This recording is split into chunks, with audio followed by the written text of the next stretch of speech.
Olá, amados. A paz, tudo bom com vocês? Estava meditando na palavra e algo tocou no meu coração para poder compartilhar com os irmãos. Eu creio que Deus ele quer falar muito conosco nesse tempo com relação à pureza na mente. Jesus falou em Mateus no capítulo 5, versículo 8, bem-aventurados os limpos de coração, porque esses verão a Deus. E você sabe que limpo de coração não é o coração onde bombeia o sangue para o corpo, mas o coração, biblicamente falando, é a mente. A mente é o nosso coração. E nós devemos de ter a nossa mente limpa, a nossa mente pura. É por isso que lá em Filipenses 4:8 diz: tudo que é puro, tudo que é limpo, tudo que é amável, tudo que é de boa fama, se alguma virtude existe, se alguma coisa boa nisto existe, isto pensai, ou seja, isso ocupe o vosso pensamento. E a Bíblia também fala em Colossenses 3:2, pensai nas coisas que são de cima e não das que são da terra. Então, é de muita importância que nós venhamos a preencher a nossa mente com as coisas de Deus. Como purificará o jovem o seu coração, observando a sua palavra? Escondi a sua palavra no meu coração para não pecar contra ti, diz o Salmo 119. Então, esconder a palavra no coração é guardar a palavra na mente. E eu tenho observado muitos jovens, adolescentes, adultos, mas vou me deter aos jovens, que têm dado muito lugar. Quando falo lugar, espaço no seu coração para a luxúria, ao invés de se encher no espírito, para a devassidão, para a prostituição. E quando falo prostituição, não é venda. Eu te dou um trocado, você vai possuir meu corpo. Não. Prostituição na Bíblia significa quando você entrega o seu corpo para a fornicação ou para o adultério, qualquer tipo de relações sexuais ilícitas. Isso é uma prostituição na Bíblia. Não tem a ver com troca de dinheiro, não. Tá? Então, muitas pessoas têm dado esse lugar, que é o seu coração, ao invés de guardar para Deus, para a luxúria, para a indecência. E eu tenho certeza, irmãos, que isso não está agradando ao coração de Deus. Eu tenho absoluta certeza. E como é que eu tenho essa absoluta certeza? Porque primeiro que Deus é um Deus santo. Tá? E que tudo que envolve sexo está baseado no casamento. Fora dele é maldição. Fora dele é só a misericórdia de Deus para que algo venha a dar certo. Porque Deus tem esse poder de transformar maldição em bênção. Deus ele tem esse poder. E você observa que a igreja de Pérgamo, que a igreja de Tiatira, tinha esses problemas de prostituição na igreja. Uma tinha um problema de prostituição com relação à doutrina de Balaão, e uma outra tolerava Jezabel. Então são espíritos malignos que entram na igreja, e a palavra que Deus tem para essas pessoas é: arrepende-se, arrependei-vos, porque senão ele vai vir como uma espada, porque senão haverá uma grande tribulação sobre essas pessoas. Então, o que Deus quer que nós venhamos a fazer é que nós venhamos nos arrepender. É interessante que quando ele fala lá para a igreja de Tiatira, lá em Apocalipse no capítulo 2, ele diz assim: olha, ela está seduzindo os meus servos a praticarem prostituição. Olha que pecado. Está seduzindo os meus servos.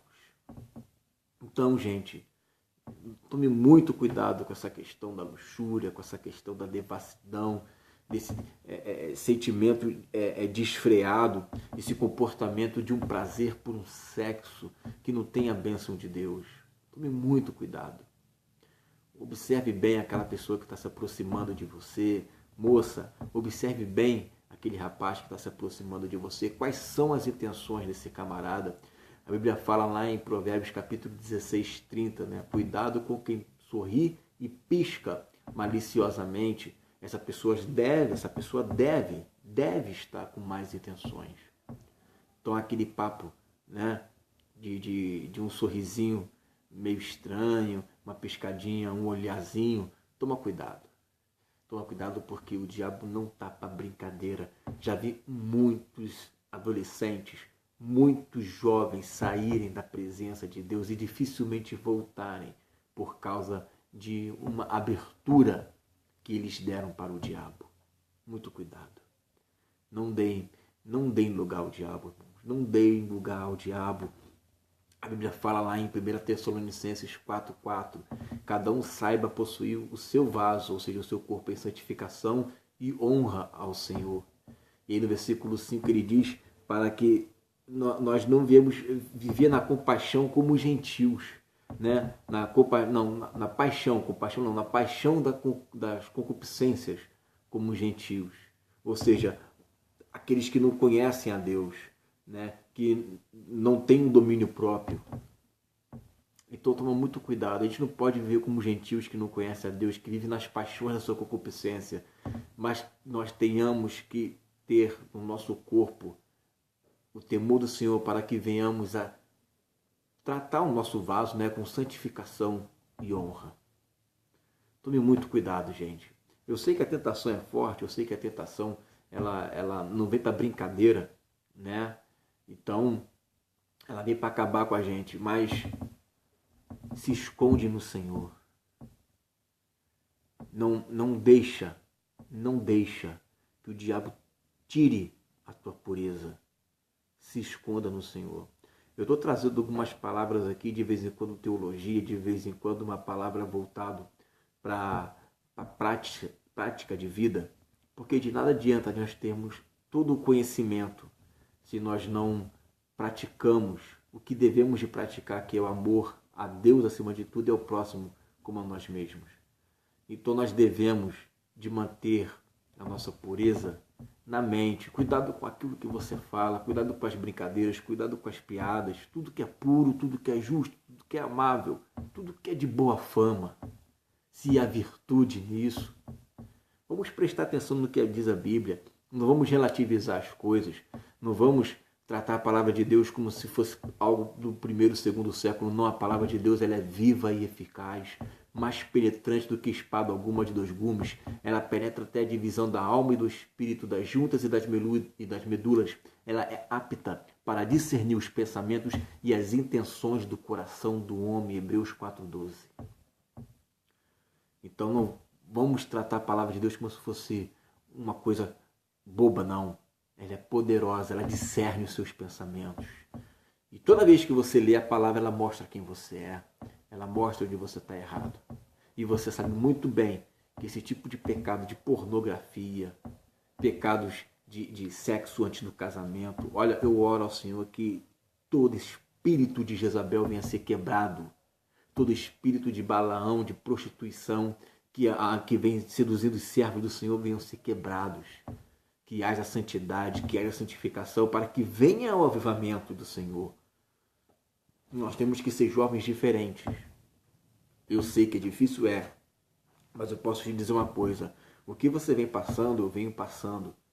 E eu venho trazer essa palavra para você, assim como Pedro disse, que não é só você que está passando isso. Existem milhares de pessoas no mundo todo que passam as mesmas aflições, as mesmas tentações, as mesmas tribulações que você. Você não está sozinho. Você não está sozinha. Então o que você tem que fazer é dobrar o seu joelho. Pedir a Deus para que Ele te dê discernimento. Orar ao Senhor para que Ele te dê forças no momento de angústia. Porque quando você está fraco, aí é que você está forte. E principalmente, vamos andar com pessoas que buscam ao Senhor. Porque se você quiser continuar andando com pessoas que não buscam o Senhor, vai ser muito difícil você se levantar e você conseguir vencer as tentações. Não adianta você querer buscar o Senhor no meio de gente que só fala besteira, que só pensa besteira, que só se veste indecentemente, que não ouve nada das coisas do Senhor, como é que você vai crescer desse jeito? Realmente vai ser difícil. Né? A Bíblia fala em 1 Coríntios 15:33 que as más conversações corrompem os bons costumes. E aí? Né? Salmo capítulo 1 fala, não andeis... Salmo capítulo 1 fala, né? Bem-aventurado o varão que não anda, né, segundo o conselho dos ímpios, não se detém no caminho dos pecadores e nem se assenta na roda dos escarnecedores, mas antes tem o seu prazer na lei do Senhor e na sua lei medita de dia e de noite. Então, para que você possa crescer no Senhor, você tem que andar em comunhão com irmãos que buscam o Espírito Santo e você ter principalmente comunhão com o Senhor. Agora, se você lê pouco a Bíblia, se você ora pouco, se você se consagra pouco, se você tem momentos de devocional raramente e tem bastante intimidade com pessoas do mundo, qual é a chance de você cair em pecado? Né? Porque Jesus já falou, a carne é fraca. O espírito está pronto, mas se você der vazão à carne, a carne vai ganhar. E se você der vazão ao espírito, o espírito ganha. Certo? Então, estou te dando a dica para que você possa crescer no Senhor e vencer o pecado, e vencer o diabo. Jovens, sois fortes. A palavra de Deus está em vós e já tendes vencido o maligno. A gente só vence o maligno quando a gente deixa a palavra de Deus crescer, estar, permanecer em nós. Não é jovens, sois fortes, já tendes vencido o maligno. Não, jovens, sois fortes, porque a palavra de Deus está em vós e já tendes vencido o maligno.